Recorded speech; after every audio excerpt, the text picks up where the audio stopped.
नमस्कार, आप देख रहे हैं प्रदेश का सबसे भरोसेमंद news channel India news Haryana और मैं हूं आपके साथ आयुष चित्रांश। शिक्षा का मंदिर कहे जाने वाले स्कूल अब मोटी कमाई का साधन बन चुके हैं, क्योंकि निजी स्कूलों में पढ़ाई हो या ना हो, महंगी ड्रेस होना जरूरी है। हर साल कोर्स का बदलना जरूरी है, क्योंकि महंगी ड्रेस और किताबों के नाम पर अभिभावकों से खुली लूट जो करनी है।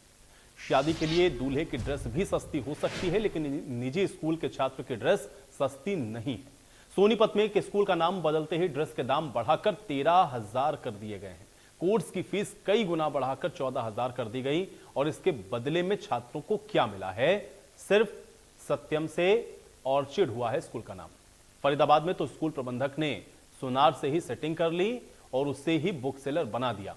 अब ज्वेलर्स के पास स्कूल संचालक ने निर्धारित किताबें रखवाकर महंगे दामों पर बेचना शुरू कर दिया, और तो और डिस्काउंट के नाम पर प्रिंटेड कीमत का पक्का बिल भी थमा दिया गया।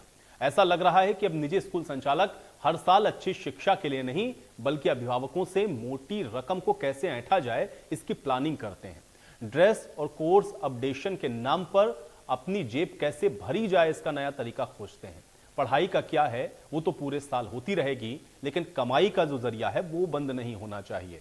सोनीपत और फरीदाबाद की दो तस्वीरें इसलिए हम आपको दिखा रहे हैं क्योंकि दोनों ही जगहों पर अभिभावक परेशान हैं स्कूल की मनमानी के चलते। कहीं महंगी किताबें, कहीं महंगी ड्रेस, और इस तरह से हर साल ये जो अपग्रेडेशन के नाम पर अभिभावकों के साथ लूट होती है, उससे अभिभावक हर साल इसी तरह से परेशान होते हैं। और इस बार भी कुछ मामले इसी तरह के सामने आए हैं, जिसमें नाम स्कूल का बदला गया सिर्फ, और उसके बाद अभिभावकों के ऊपर इसका जो बोझ है वो डाल दिया गया।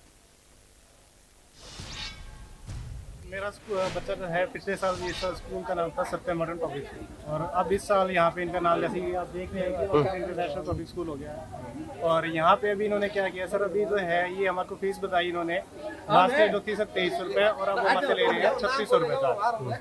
और अभी क्या है सर, ये देखो कि ना तो सर अभी यहाँ पे कह रहे हैं कि बुक्स आपने जहाँ से हम कहेंगे वहाँ से लेनी है, ना तो वहाँ उसका कुछ सर उसका प्रिस्क्रिप्शन बिल बना के दे रहे हैं, ना कोई मेमो दे रहे हैं।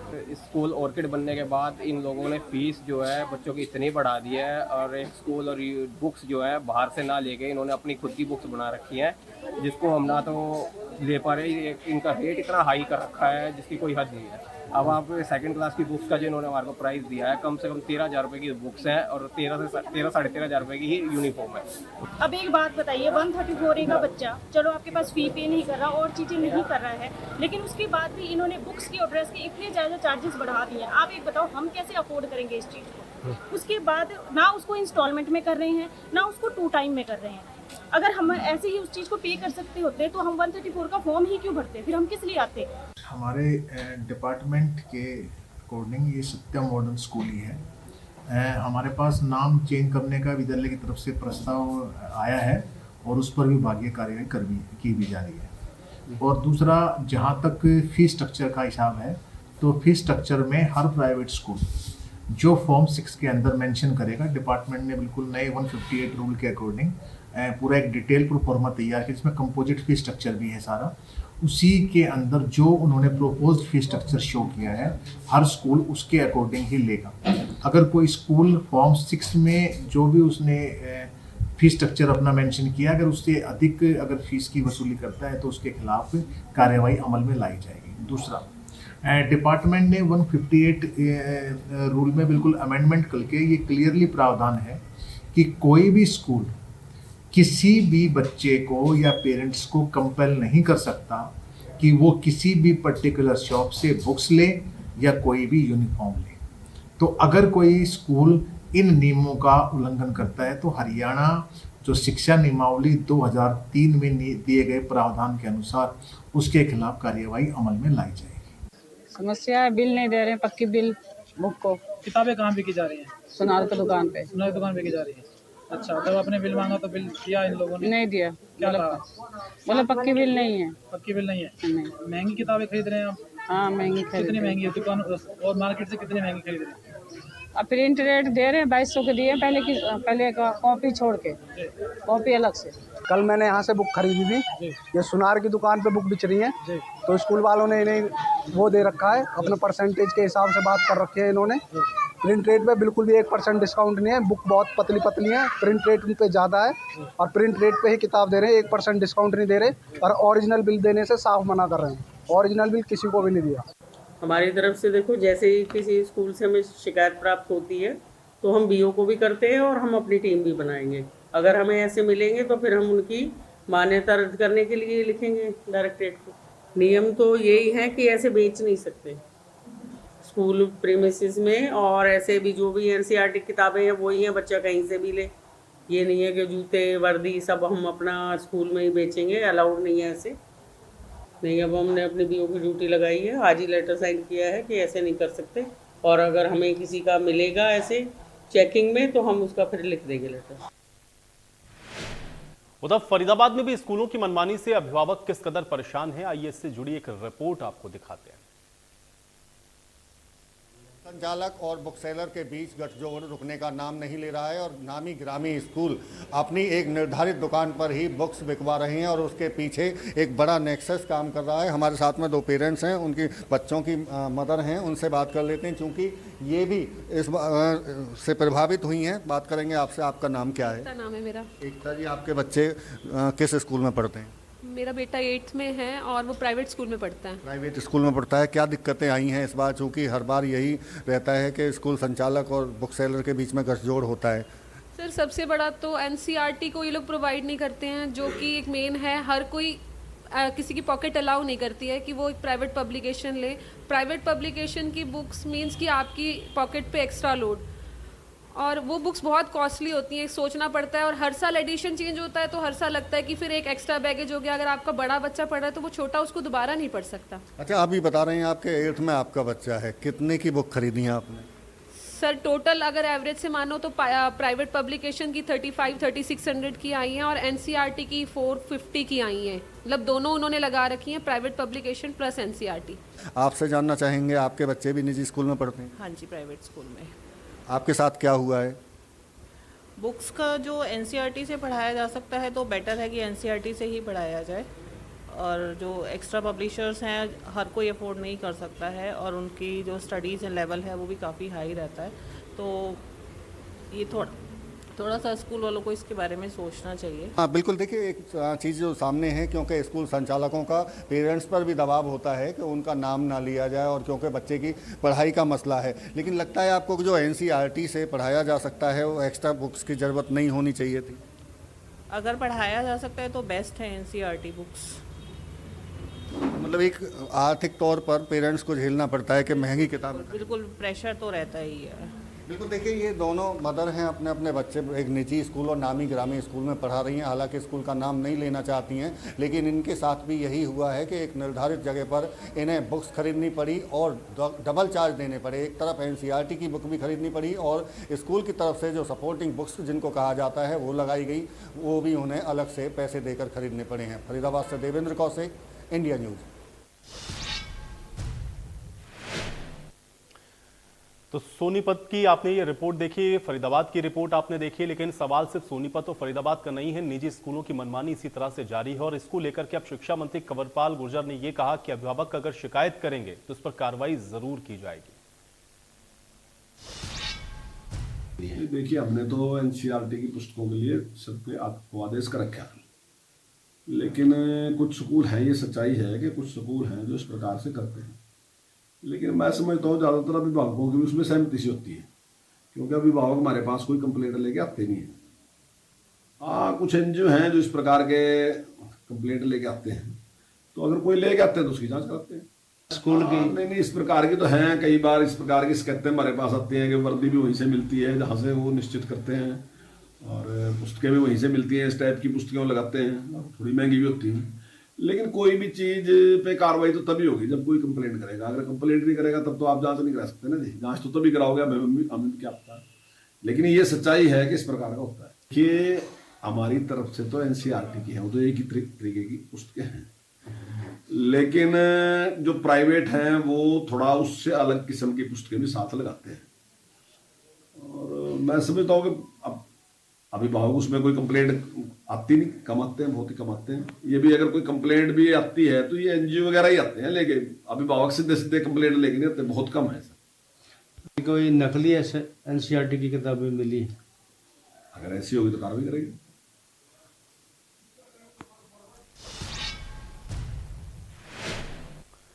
तो शिक्षा मंत्री को भी आपने सुना, उन्होंने भी स्पष्ट तौर पे कहा कि अगर इसकी कंप्लेंट होती है तो सरकार निश्चित तौर पर इसकी कार्रवाई करेगी। लेकिन जो सवाल है वो बड़ा महत्वपूर्ण है, लेकिन उससे भी अहम बात यह है कि जो मनमानी हो रही है, दरअसल ये मनमानी क्यों है और इसको लेकर के नियम क्या कहता है, एक बार ग्राफिक के जरिए ये भी समझ लीजिए।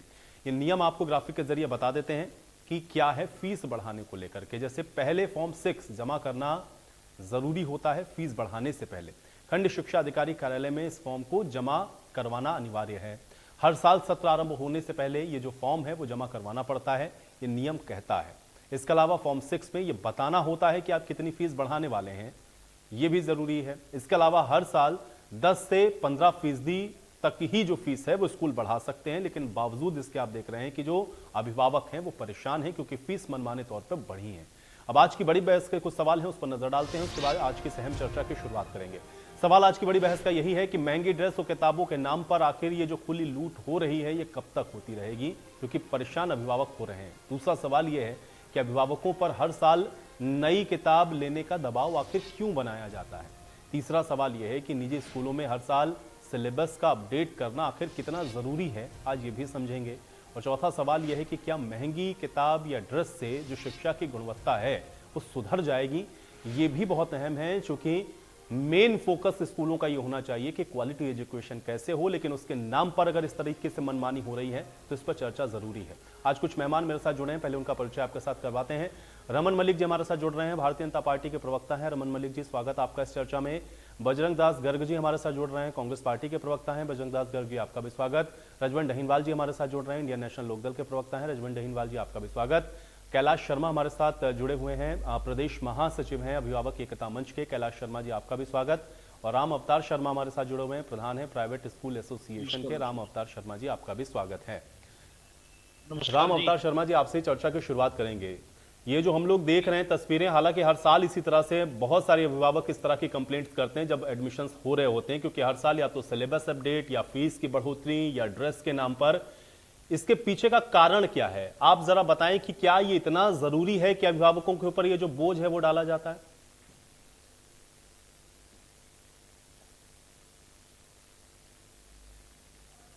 राम अवतार शर्मा जी, आप सुन पा रहे हैं मुझे? हेलो राम अवतार जी, आपको मेरी आवाज मिल रही है?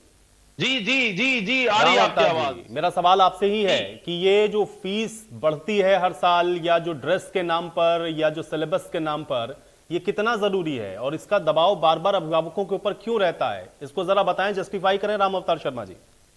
मैं इंडिया न्यूज हरियाणा चैनल के माध्यम से हरियाणा प्रदेश के सभी अभिभावकों को एक जानकारी देना चाहूंगा, बताना चाहूंगा कि हरियाणा के 95% स्कूल हैं वो बजट स्कूल हैं।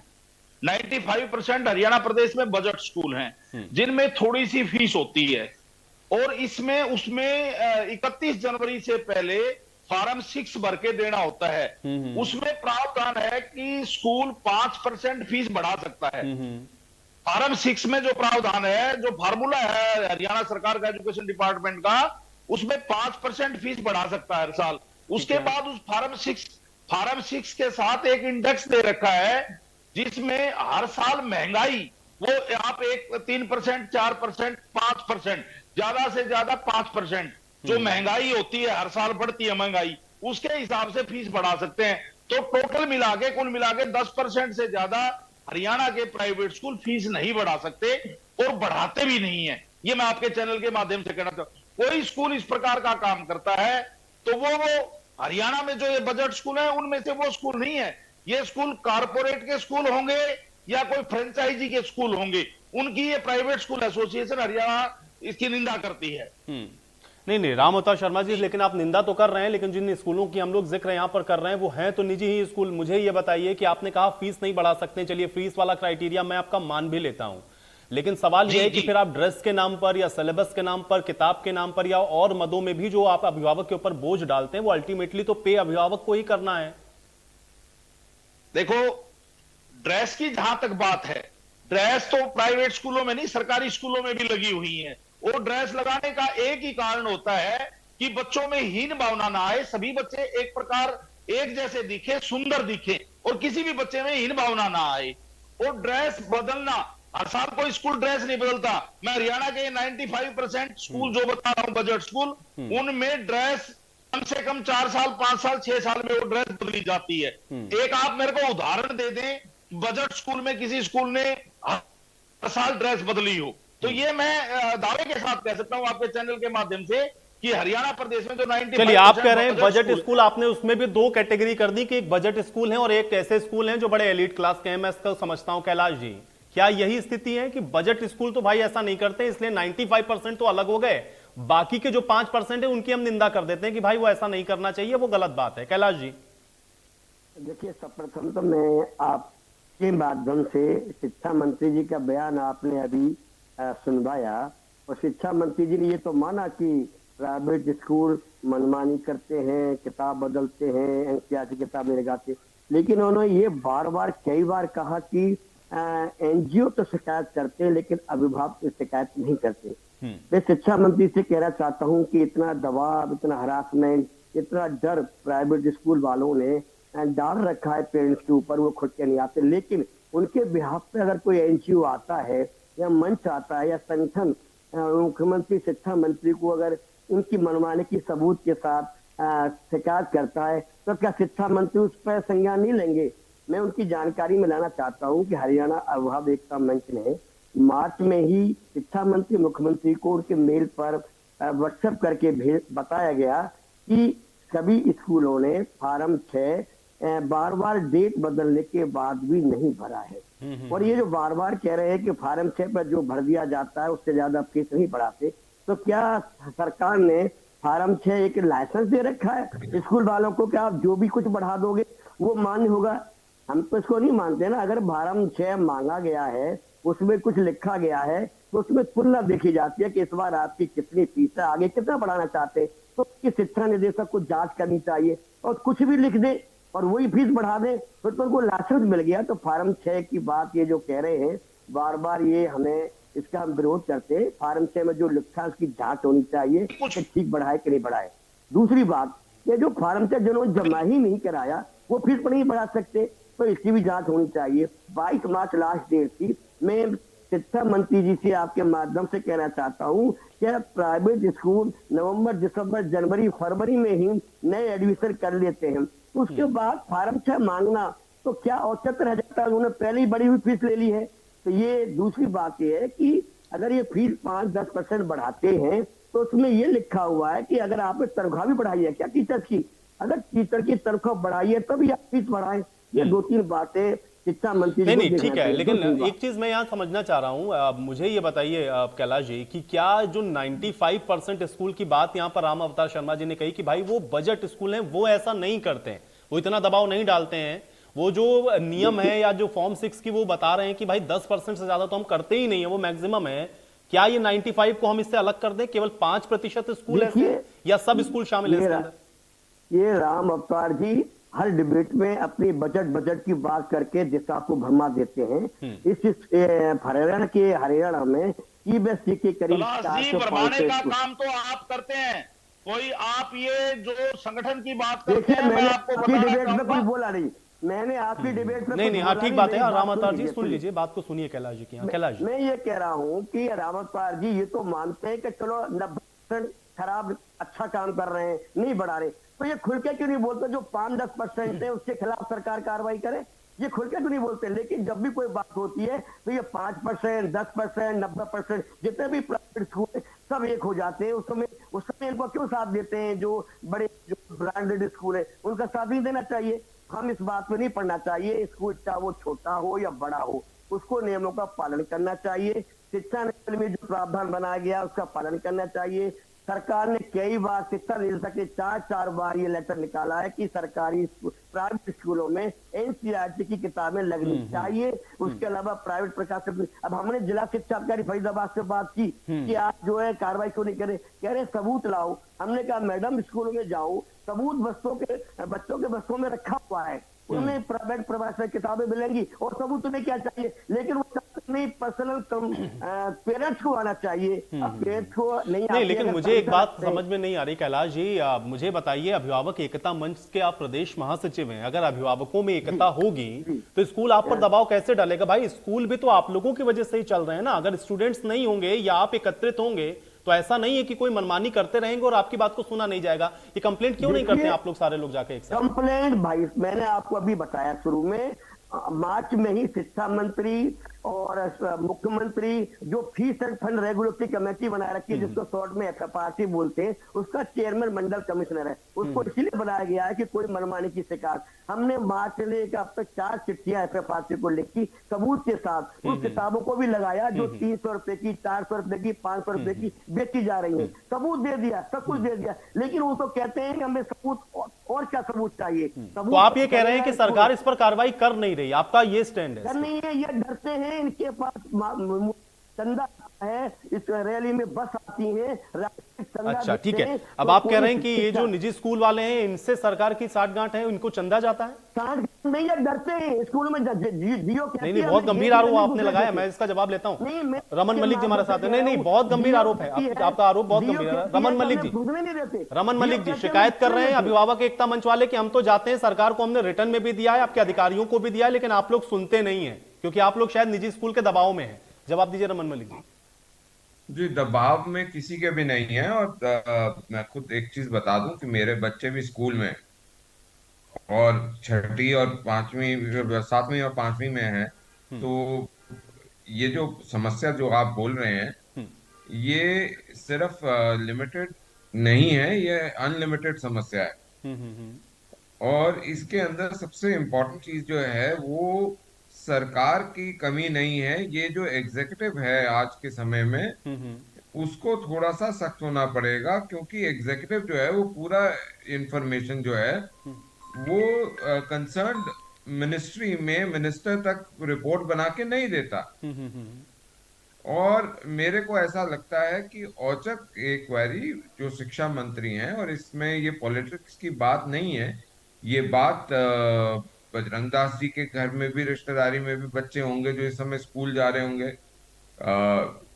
मीनू साहब के, अपना भाई साहब जो INLD से हैं उनके भी होंगे, और बच्चे सबके साझे होते हैं। तो एक पक्ष तो ये है। दूसरा पक्ष मैं ये भी मानता हूं कि कहीं ना कहीं सभी के, कोई ऐसा दल नहीं होगा जिसमें कोई ना कोई ऐसा नेता ना हो जिसके स्कूल के साथ कोई इंटरेस्ट ना हो, और उनको इनकी किसी भी हालत में पैरवी करने, सिस्टम को छोड़ के अपने आप से उनकी पैरवी करने सामने नहीं आना चाहिए। ये मॉरल रिस्पॉन्सिबिलिटी होनी चाहिए। तीसरी सबसे बड़ी चीज, एजुकेशन जो है वो एक बहुत जरूरी चीज है, क्योंकि हमारे यहाँ कहा जाता है कि विद्या धन भंडार की बड़ी अनोखी बात, जो बांटे तो बड़े और फिर बांटे घट जात।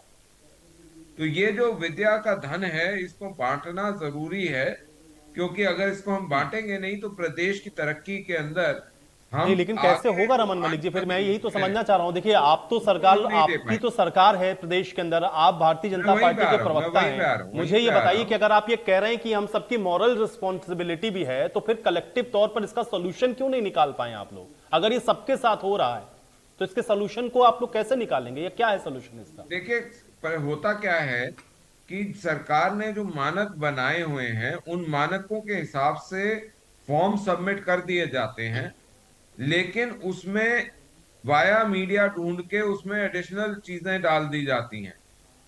और कई बारी, अब जैसे ये कोविड का समय रहा, कोविड के समय में 2 साल काफी सारे स्कूलों ने नहीं बढ़ाया, अब उन्होंने इकट्ठे बढ़ा दिया। तो वो क्या ये लेजिटिमेसी है नहीं है, इसको देखना DEO का काम है। तो ये DEO का काम जो है ये मिनिस्टर नहीं बैठ के करेगा।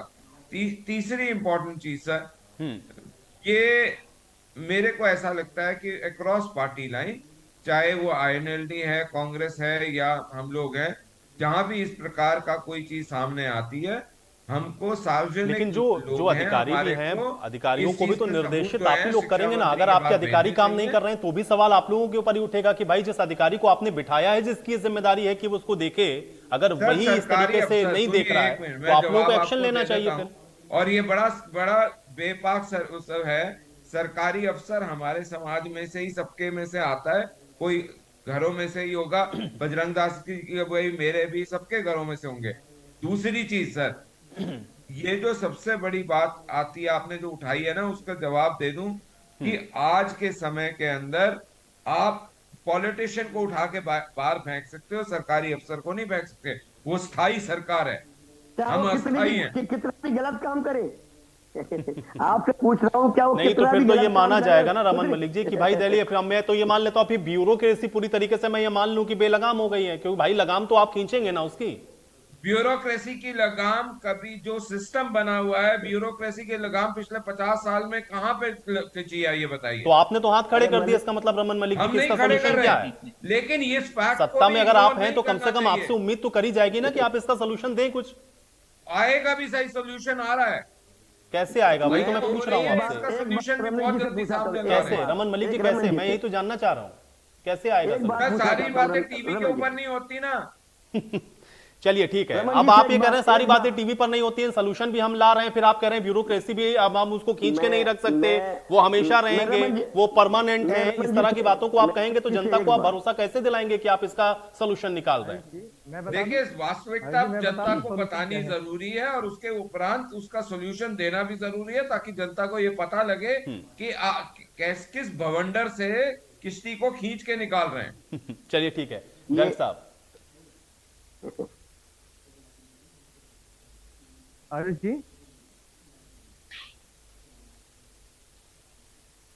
चलिए गर्ग साहब, आपकी आवाज मुझ तक नहीं आ रही, मैं दोबारा से आपसे कनेक्ट करूंगा रजमन अहीरवाल जी, क्योंकि यहां पर रमन मलिक जी कह रहे हैं कि देखिए भाई ब्यूरोक्रेसी है, इसलिए उसको खींच के निकालना या वहां से भवंडर से बाहर आना, उसमें थोड़ा समय लगेगा, लेकिन हमको आपको अक्रॉस पार्टी लाइन सोचना होगा। कैसे देखें इसको हम लोग?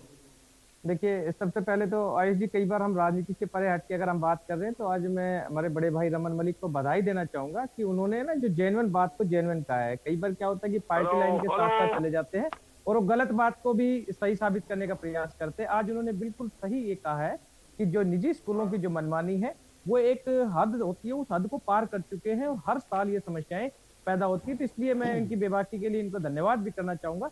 दूसरी चीज, कहीं ना कहीं एक चीज और भी सामने आ रही है कि जो नौकरशाही की जो बात आई है, नौकरशाही सरकार के ऊपर हावी है, इस चीज तो इनकार नहीं कर सकते।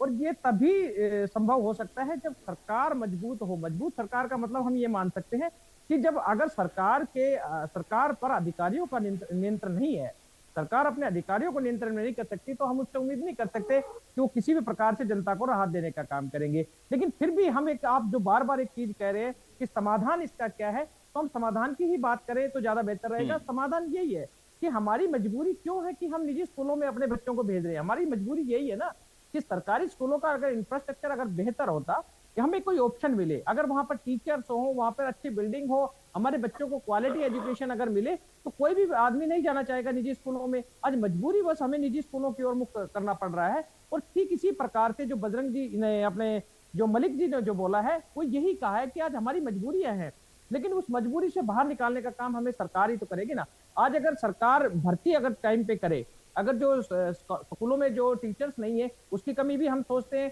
कि हम अपने बच्चों को सरकारी स्कूलों में कैसे पढ़ाएंगे जब वहां पर टीचर्स नहीं है, वहां पर उनके लिए बैठने के लिए डेस्क नहीं है, उनके लिए पीने का पानी स्वच्छ नहीं है, उनके लिए कमरे भी ऐसे हैं जो खंडर बने हुए हैं। कई निजी भवन में जो कह सकते हैं हम आंगनबाड़ी के जो भवन है उनमें चल रहे हैं, कई धर्मशाला में स्कूल चल रहे हैं। ऐसी ऐसी हालात है, बहुत बुरा हाल दिक्कत वहाँ है ही नहीं। प्राइवेट स्कूलों का, वो प्राइवेट स्कूलों आप गलत डायग्नोसिस कर रहे हैं। नहीं, मैं गलत पेशेंट में गलत डायग्नोसिस कर रहे हैं सर। नहीं, अगर वो सही सिस्टम नहीं सर, आप गलत पेशेंट में गलत डायग्नोसिस कर रहे हैं। दूसरी चीज, आज जो सर जहाँ पेट का दर्द है आप वहाँ दिमाग का इलाज करने बैठ जाते हो। मलिक साहब मैं बता देता हूँ, फिर उसके बाद ठीक बता है, देना। चलिए। जिस अब प्रकार आपने से- कहा जिस कि आप प्रकार गलत से शिक्षा डायग्नोसिस कर रहे हैं, सही डायग्नोसिस क्या मैं समझ लूंगा, लेकिन बजरंग दास मैं पूरी कर दूं, मैं पूरी कर दूं आयुष जी, गर्ग। ऐसे बीच में नहीं। शिक्षा मंत्री जी कह रहे हैं कि हमारे पास कोई कंप्लेंट लेके आएगा तब हम काम करेंगे। क्या शिक्षा मंत्री जी की जिम्मेवारी नहीं बनती कि वो स्कूलों का औचक निरीक्षण करे? क्या अपने अधिकारियों को निर्देश नहीं दे सकते कि आप स्कूलों में नहीं, बिल्कुल सही बात है, ये बात है, बिल्कुल सही है, ये वाजिब सवाल है, और इसलिए अगर चाहें और आपको दिख रहा है तो आप बिल्कुल कार्रवाई कर सकते हैं। जब एनसीईआरटी की बुक बजरंग दास गर्ग है तो जाकर औचक निरीक्षण करने की जिम्मेदारी किसकी है? ये तो कोई आम आदमी सरकार की जिम्मेदारी बनती है। ये है कि वो कोई भी अपने बच्चों के खिलाफ जाकर काम नहीं करना चाह रहे, वो उनकी मजबूरी हो जाती है। लेकिन ये कहीं ना कहीं सरकार अगर आगे बढ़कर काम करे तो निश्चित तौर पर आम जनता को राहत मिलेगी। बजरंग दास गर्ग। आयुष जी, ये सरकार की जिम्मेदारी बनती है कि प्राइवेट स्कूल कोई मनमानी करे उस पर रोक लगाए। ये बात भी सही है। प्राइवेट स्कूल में दो प्रकार की कैटेगरी बन चुकी है। एक तो वो है जो सरकारी एडेड स्कूल है, प्राइवेट, जो संस्थाएं चलाती है, सामाजिक लोग चलाते हैं, और जो संस्थाएं के अलावा साथ साथ जो अपने अपने ग्रुप जो बने हुए हैं, समाज के ग्रुप, वो चलाते हैं। वहां तो एक सेवा भाव का काम है। हकीकत बात ये है वो सेवा भाव से काम करते हैं, बहुत कम चार्ज फीस लेते हैं, अच्छी सेवा भी करते हैं। मगर गड़बड़ कहाँ है, ये सोचने की बात है। जो ब्रांडेड स्कूल बने हुए हैं, जिन्होंने फ्रांचाइजी ले ली और वो अपने आप को बड़े स्कूल कहते हैं, भी हमारा बड़ा स्कूल है, बसें लगा रखी है, हमारे टीचर बढ़िया है, और वो लोग मनमानी करते हैं, हर चीज के अंदर मनमानी करते हैं। उसका सिस्टम है। उन्होंने क्या किया, ड्रेस कोड अपनी खुद की बनाएंगे। ड्रेस कोड क्या है, या वो ऐसी जगह मिलेगी सिर्फ एक दुकान पे मिलेगी, तो उसमें क्या होता है, वो वहां से खरीदनी पड़ेगी है, उसके चार्जिंग ज्यादा होंगे। किताब की बात है, जहां सरकार ने जो किताबें लगा रखी है वो तो ठीक है, उसके अलावा अपने और लेखक की किताब वो प्रिंट करवाते हैं। 20 लेखक की किताब आपने खरीदनी होगी, ये नाम की लेनी पड़ेगी, वो मिलेगी एक ही दुकान पर। कहीं चले जाओ वो मिलेगी नहीं। पेरेंट्स को मजबूरी में वही कपड़े वो ड्रेस लेनी पड़ेगी, वही किताब लेनी पड़ेगी। ये दिक्कत आई हुई है। मैं एक इस तरह सुझाव देता हूँ आयुष जी, हो सकता हो मैं गलत हूँ, मगर मुझे जैसे मैं स्कूल के जो स्टाफ था, प्राइवेट स्कूलों और स्टाफ से, उनके और भी जो मालिक से, उनसे मैंने कईयों से बात की है। डिबेट का जो आपका एजेंडा आया उसमें एक सरकार काम कर सकती है। ड्रेस कोड की जो मामला है, ड्रेस कोड जो सरकार ने लागू कर दिया, ठीक है, उसी प्रकार सरकार प्राइवेट स्कूल का एक ड्रेस कोड लागू कर दे। उसमें एक काम कर सकती है, जो स्कूल में बच्चा पढ़ता है उसका नाम वहां आगे छप जाते हैं और वो कारी लग जाती है, ये स्कूल का बच्चा है। तो वहां क्या होगा, वो ड्रेस बाजार में आम मिलेगी, हर एक दुकानदार रख सकता है। इससे जो होगा, जो पेरेंट्स को पैसे नाजायज नहीं लगेंगे। जैसे दूसरी बात आती किताब की, लेखक की, कोई लेखक की फलानी किताब फलाने स्कूल ने, मेरा नाम नहीं था स्कूल का, मैं बकायदा वो उन्होंने कह दी ये स्कूल में ये हमने किताब लगाई है, आपने ये लानी है, जब मिलेगी एक ही में वो लेखक की किताब एक ही दुकान पर मिलनी है। तो मैं यही कहना चाहता हूँ जो भी नहीं, लेकिन गर्ग साहब देखिए, बात तो फिर वहीं आके खड़ी हो जाएगी ना। आप नियम जब बना भी देंगे, ऐसा नहीं कि नियम है नहीं, लेकिन जिनको एग्जीक्यूट कराना है, अगर वो इतने ज्यादा आप ये कह सकते हैं कि डील दे करके बैठे हो, तो कैसे होगा? अगर आप ड्रेस भी लगा देंगे, आप ड्रेस कोड को भी अनिवार्य कर देंगे, आप ये भी कह देंगे कि नहीं आप एनसीईआरटी की किताबें ही चलाइए, इंश्योर करेगा कौन इसको जाकर के? सवाल तो ये है ना गर्ग साहब। सवाल आयुष जी, समाधान तो एकदम से ही हो गया। वो ड्रेस कोड, मैं क्या कह रहा हूँ, आज क्या हर स्कूल की अलग अलग ड्रेस कोड है, हर एक स्कूल अलग अलग ड्रेस कोड करेगा। बने हुए हैं नियम, तो बने हुए, उनको लागू करवाने वाली बात मेन चीज गर्ग साहब यही है, लागू कैसे करेंगे ना, सवाल इस बात का है, लागू कैसे करेंगे? बात सुन ले, मेरी आपकी हक्की बात कर रहा हूँ, आप थोड़ा धैर्य रखिए। जब ड्रेस कोड आपने एक, सरकारी स्कूलों में एक ही ड्रेस कोड है ना, एक ही प्रकार की है, हरियाणा में सारे स्कूलों में एक ड्रेस कोड है। इसी प्रकार प्राइवेट स्कूल में हर स्कूल के अंदर एक ड्रेस कोड हो और स्कूल का नाम उसके ऊपर लिखा जाए, तो वो तो ड्रेस वो ये भी तो कह देंगे ना, हमारे स्कूल का लिखा हुआ जो नाम है वो फला दुकान पे ही आपको मिलेगा, या हमारे स्कूल से आपको मिलेगा, आप कहीं से खरीद ही नहीं सकते। ऐसा कर नहीं सकता, ऐसा हो नहीं सकता ना जी, यही तो कह रहा हूँ। ये झंझट तो खत्म कभी होगा, कैसे होगा जब एक ही ड्रेस मिल गई। मैंने कह दिया अभी एक ही कुर्ता पजामा का सफेद रंग है, सफेद रंग कुर्ता पजामा कोई लिया है किसी दुकान से सिमा ले, मुझमें दिक्कत नहीं आएगी। चलिए ठीक है, आप इसका सोल्यूशन बता रहे हैं, लेकिन मैं इसको फिर थोड़ा प्रैक्टिकल समझता हूँ। नहीं देखिए गर्ग साहब, आप जो सुझाव दे रहे हैं उससे कोई एतराज नहीं है, बात बस ये है कि वो एग्जीक्यूट होगा कैसे, सवाल इस बात पर आके अटक जाता है, उसको हम जमीन पर उतारेंगे कैसे। वो जमीन पर एक ही जो आदेश जारी करना सरकार ने, करना क्या है, सरकार ने एक आदेश जारी करना है। भी ये प्राइवेट स्कूल में चाहे सरकारी स्कूल की ड्रेस कोड है, ये प्राइवेट स्कूल की ड्रेस कोड है। हाँ, जो भी बच्चा जिस स्कूल में पढ़ता है उसका नाम लगा ले, उसमें दिक्कत क्या है, कोई ऑब्जेक्शन नहीं, ना कोई ठग्गीबाजी कर सकता। अरे जहाँ फीस बढ़ाने की बात की है, जब फीस बढ़ाने की बात आती है, फॉर्म 6 भरने की बात आती है, ये सरकार की जिम्मेवारी बनती है। प्राइवेट स्कूल जो फीस बढ़ाने की मांग करता है लिख के देता है, अगर ये कहते हैं एडमिशन तो शुरू कर दिया नवंबर दिसंबर में, फीस बढ़ाते हैं मार्च की, इसकी जांच हो, इसकी जांच होनी चाहिए। जो डीओ बैठा है उसने बाद में कैसे उसको परमिशन दी, जब एडमिशन पहले हो गए, जब एडमिशन की फीस पहले आ ली, एडमिशन पहले हो लिया, उसकी परमिशन बाद में करता है। इसका मतलब सरकारी अधिकारी की मिली भक्ति होती है, ये हकीकत बात भी है। मैं उसके अंदर से, मैं हमारी पार्टी किसी पार्टी है, मैं राजनीतिक द्वेष में जाना नहीं चाहता, एक सामाजिक मुद्दा है और बच्चों का भविष्य का सवाल है, ये हकीकत बात है। ये प्राइवेट स्कूल जो है, जितनी भी राजनीतिक रैलियां होती है उसके अंदर बसे देते हैं, फंडिंग करते हैं, जिसके कारण लोग दबाव में आते हैं, ये दिक्कत है। मैं अगर तो उसमें सारी राजनीतिक पार्टियां आ गई ना। मैं किसी का आरोप नहीं लगा रहा, मैं कोई राजनीतिक बात नहीं कर रहा। तो बात सही हो गई ना, जो बात अभी कैलाश जी कही रहे थे, कैलाश जी तो यही बात कही रहे थे। चलिए मैं यही कह रहा हूँ, राम अवतार जी, ठीक है राम अवतार जी, लेकिन ये राम अवतार जी अगर 95% भी आप कह रहे हैं किससे अलग रखिए, लेकिन ऐसा नहीं है, वो भी अभिभावक परेशान रहते हैं कि वो फीस बढ़ी, आप जो सिलेबस है या जो ड्रेस है वो अभिभावक। और अभी देखिए फरीदाबाद का जो एग्जांपल हम लोग दे रहे थे, ज्वेलर्स की दुकान पर जाकर कह दिया कि यहीं से किताब खरीदिए, अब ज्वेलर्स किताब बेच रहा है बताइए, और आप कह रहे हैं कि 95% इससे एग्जेम्प्ट कर दीजिए। ऐसे नहीं है, परेशान है लोग, समाधान कैसे करेंगे? आयुष जी कैलाश जी की बात का मैं आपको जवाब देना चाहूंगा। पहली बात तो अगर ऐसा कोई स्कूल करता है वो गलत है, हम उसकी सपोर्ट नहीं करते। दूसरी बात आयुष जी, बुक्स की जहां तक बात है, हरियाणा में एनसीईआरटी का 15 साल के बाद अभी अपडेट हुआ सिलेबस, इसी साल से अपडेट हुआ है।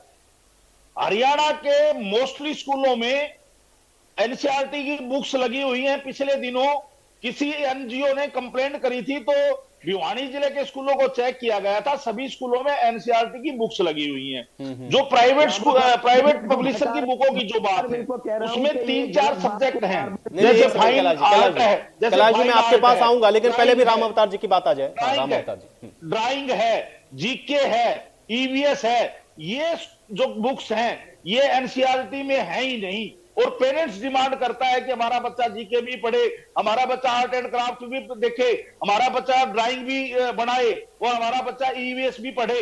तो इसलिए वो बुक्स हमें मजबूरी बस पेरेंट्स की डिमांड पर वो प्राइवेट 3-4 बुक्स लगानी पड़ती है। बाकी कोई भी किताब किसी भी प्राइवेट पब्लिशर की नहीं है। हरियाणा में, पूरे हरियाणा की मैं बात कर रहा हूं, आप स्कूलों में विजिट करवा लीजिए, ये जो किताबें हैं सारी एनसीईआरटी की लगी हुई हैं। रही दूसरी बात ड्रेस की, 5 साल, कम से कम 5 साल ड्रेस स्कूल कोई चेंज नहीं करता। ये जो भी बात है ये गलत तरीके से आपको सामने यहाँ चैनल के मतलब झूठ बोली जा रही है। और ये कैलाश जी बात कर रहे हैं एनजीओ की, एनजीओ ब्लैकमेलर टाइप के जो लोग हैं हरियाणा प्रदेश में, पिछले दिनों कोर्ट ने जुर्माना भी लगाया है ऐसे एनजीओ के जो इंटेंशनली स्कूलों को खराब करने का काम, पेरेंट्स को बरगलाने का काम जो करते हैं, उसके ऊपर कोर्ट ने जुर्माना भी लगाया है। दूसरी बात, माननीय हाईकोर्ट में एक याचिका दायर की थी प्राइवेट स्कूलों में, तो माननीय हाईकोर्ट ने सरकार से जवाब मांगा है कि प्राइवेट स्कूल प्राइवेट पब्लिशर की किताबें क्यों नहीं लगा सकते। सरकार ने अभी तक उस पर कोई जवाब नहीं दिया है, उस पर स्टे है। ये मैं आपके चैनल के माध्यम से कैलाश जी को भी जानकारी देना चाहूंगा। तीसरी बात हमारी आई तीसरी बात हमारी आई कि स्कूलों में बुक्स बिकती हैं और ड्रेस बिकती है। हरियाणा प्रदेश में जो गांव दूर हैं वहां तो किसी की मजबूरी हो सकती है, वहां कोई किताबों की शॉप नहीं होगी। मैं भिवानी में रहता हूं, भिवानी में मेरे विद्यालय हैं। आप भिवानी में सभी स्कूलों की किताबें ओपन है। किसी भी किताब दुकान से आप, किसी भी शॉप से आप ड्रेस ले लीजिए, आप किसी भी शॉप से आप बुक्स खरीदिए, कोई भी किसी प्रकार की दुकान से कोई वो नहीं है कि एक दुकान बता दी जाती है। ये क्लास ही बिल्कुल गलत कह रहे हैं। समय समय पर अधिकारी विजिट करते हैं, ये आप हमारे जो एजुकेशन डिपार्टमेंट के अधिकारी हैं समय समय पर विजिट करते हैं। और आपकी जानकारी के लिए एक बात और मैं कलाश जी से बताना चाहूंगा। ठीक है, लेकिन आप तो फिर राम अवतार जी कह रहे हैं कि मतलब अभिभावक तो ऐसे ही कंप्लेंट कर रहे हैं, अभिभावकों को कोई समस्या नहीं है, ना तो उनको ड्रेस से समस्या है, ना उनको किताब से समस्या है, ना उनको बढ़ी हुई फीस से समस्या है। वो बस खाली ऐसे ही कह रहे हैं कि नहीं भाई फीस बढ़ गई हम तो परेशान हो गए। ऐसा नहीं है, अभिभावकों को समस्या है तभी वो कह रहे हैं।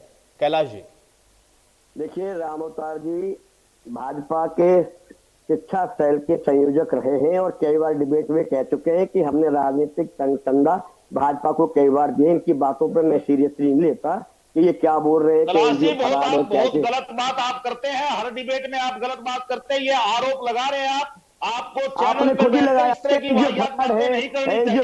मैं प्राइवेट स्कूल एसोसिएशन का जिम्मेदार प्रदेश का अध्यक्ष होने के नाते ठीक है मैं ठीक है कैलाश जी ऐसी कोई बात मत कहिए जो आपको भी आहत कर जाए, उनको भी आहत करे। थोड़ा सा मर्यादा में रहेंगे तो बेहतर रहेगा, पॉइंट पर बात करते हैं। ठीक है राम अवतार जी, कोई पर्सनल अटैक नहीं, कोई पर्सनल अटैक नहीं, कोई पर्सनल अटैक नहीं, मुद्दे पर रहेंगे, मुद्दे पर आएंगे। ठीक है राम अवतार जी, Kailash ji point two point जवाब दीजिए। राम अवतार जी ने जो बातें कही, एक तो उन्होंने किताबों को लेकर के, ड्रेस को लेकर के जो बात कही उस पर जवाब। राम अवतार जी भिवानी या किसी जगह की बात करते हैं, राम अवतार जी अपने ही खर्चे पर स्कूल के जो एसोसिएशन के चंदा लेकर ना आए, अम्बाला, गुड़गामा, फरीदाबाद, सोनीपत, करनाल के दौरा करें तो पता चल जाएगा कि कितनी हायाहौर है और कितनी स्कूलों की दुकान पर जो खुली है बाहर उस पर कितनी मारामारी हो रही है। पहली बात, सरकार को पता है कि पेरेंट्स चीखते रहेंगे, चिल्लाते रहेंगे, हड़ताल की तरह अपने आप तक हार के बैठ जाएंगे। जब सरकार ने खुद ही मंडल कमिश्नर जो प्रत्येक 6 जिलों में बना रखे हैं, उसको उन्होंने इसी बात के लिए नियुक्त किया, उसका नाम भी रखा fees end fund regulatory committee का चेयरमैन। क्या उसके शिकायत आए या नहीं, क्या उसकी ड्यूटी नहीं बनती है कि स्कूलों में जाकर के बच्चों को चेक करे, किताब की दुकानों पर जाए? और रही फायदे वाली बात, अब मैं ये जानना चाहता हूं कि उन्होंने कहा कि जो है फीस बढ़ाने के अधिकार है। भाई 5% अगर दिया भी है तो उसने शर्त जोड़ दी है कि टीचर की तनख्वाह बढ़ेगी तभी फीस बढ़ा सकते हैं। हर साल वेतन बढ़ाते, इंक्रीमेंट लगाते हैं हर साल टीचर्स का। हम हरियाणा के सभी स्कूल हर साल नहीं बोला, ये गलत बात है, आपके बीच में बोला नहीं। आप इस प्रकार के गलत आरोप लगाओगे तो मैं कैसे बर्दाश्त करूंगा मैं ये बातें। फीस नहीं बढ़ाते, वो अपना एक पॉइंट है ना, आप अच्छा करते हैं, अगर आप हर साल बढ़ाते हैं तो बेहतर बात है। तब आप फॉर्म से भरते हैं ना, उसमें दिखाते होंगे। ठीक है, कैलाश जी की भी बात आने दीजिए, कैलाश जी की बात आने दीजिए। नहीं ठीक है कि ये एडमिशन दिसंबर जनवरी में शुरू कर देते हैं, सबको पता है कि सेशन नहीं ठीक है। आप देखिए, आप यही नहीं बोलने दे रहे हैं, जब अभिभावकों को आप यहाँ पर नहीं बोलने दे रहे हैं राम अवतार शर्मा जी, तो बताइए आप कैसे उनकी बातों को सुनते होंगे? कम से कम सुनिए तो, डिबेट में तो सुनिए क्या कह रहे हैं। देखिए, मैं रमन मलिक जी ने आज पहली बार डिबेट में जो बात की है, सरकार के होते हुए भी ये माना है कि प्राइवेट स्कूल मनमानी कर रहे हैं। मैं इनके माध्यम से एक बात कहना चाहता हूं, सरकार तक पहुंचा दें कि फार्म 6 पर कुछ भी लिख दे, क्या वो उसकी जांच नहीं होनी चाहिए कि पिछली बार कितनी फीस थी, आप कितना बढ़ा है, उनके पास कितना रिजर्व फंड है, कितना सरप्लस फंड है, ये क्या सरकार जांच होनी चाहिए। जांच होनी चाहिए। अगर जांच में लगता है कि वास्तव में को जरूर फीस बढ़ाने की तो अनुमति देनी चाहिए, वरना नहीं देनी चाहिए। पहली बात।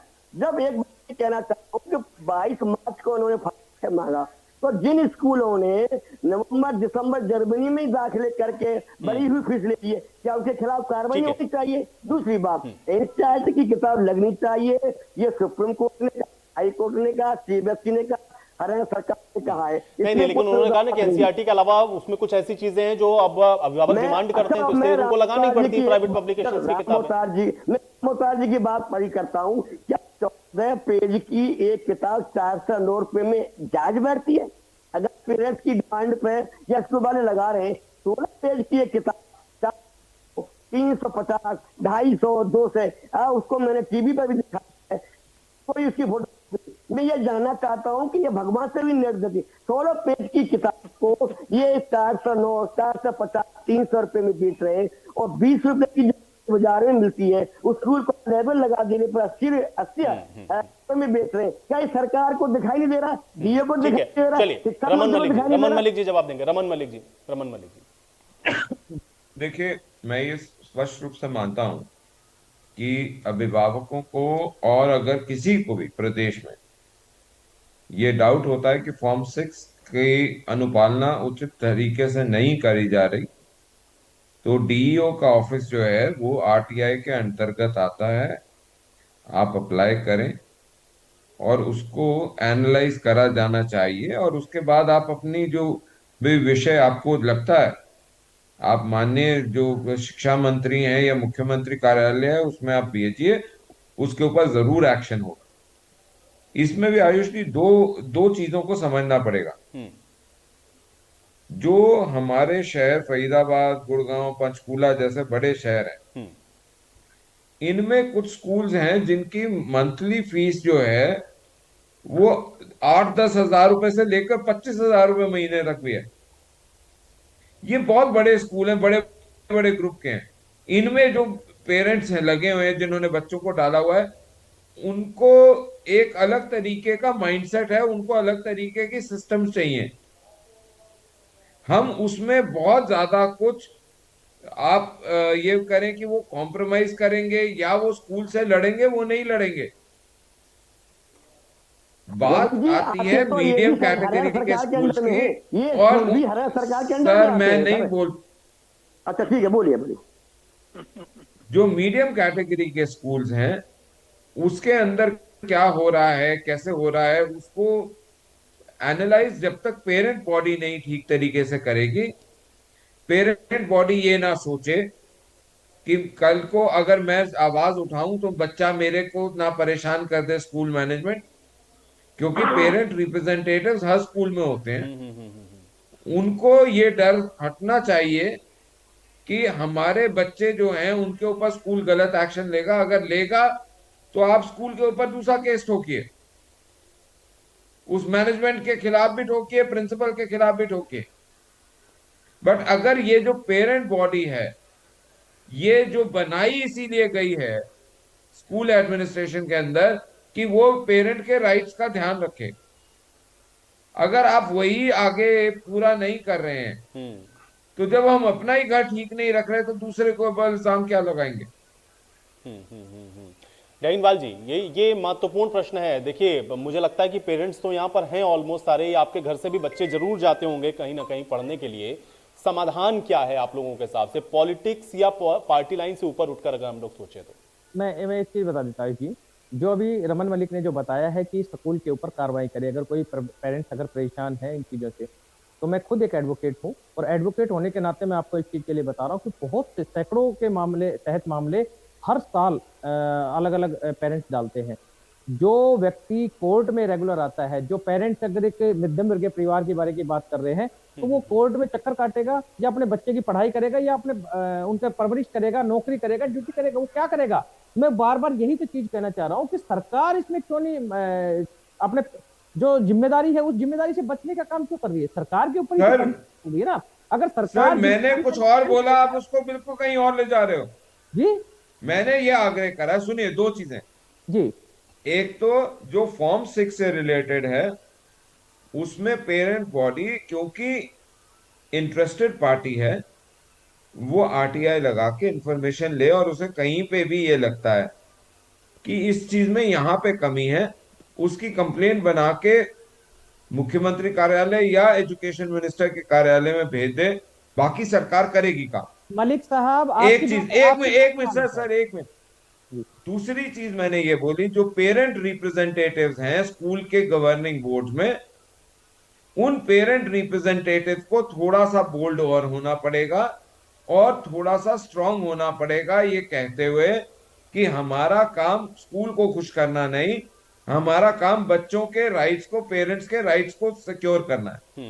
प्रॉब्लम यहाँ आती है कि पेरेंट्स डर मैं जाते पूरी कर देता हूँ आयुष जी, अब मैं बता देता हूँ। रमन मलिक जी, मैं कल ही आपको रजिस्टर्ड पोस्ट के माध्यम से या आपके जैसे भी आपके ऑफिस के बारे में कहेंगे, मैं सैकड़ों की तादाद में आपको एप्लीकेशन, आपको शिकायतें आपके पास पर्सनली भेज दूंगा।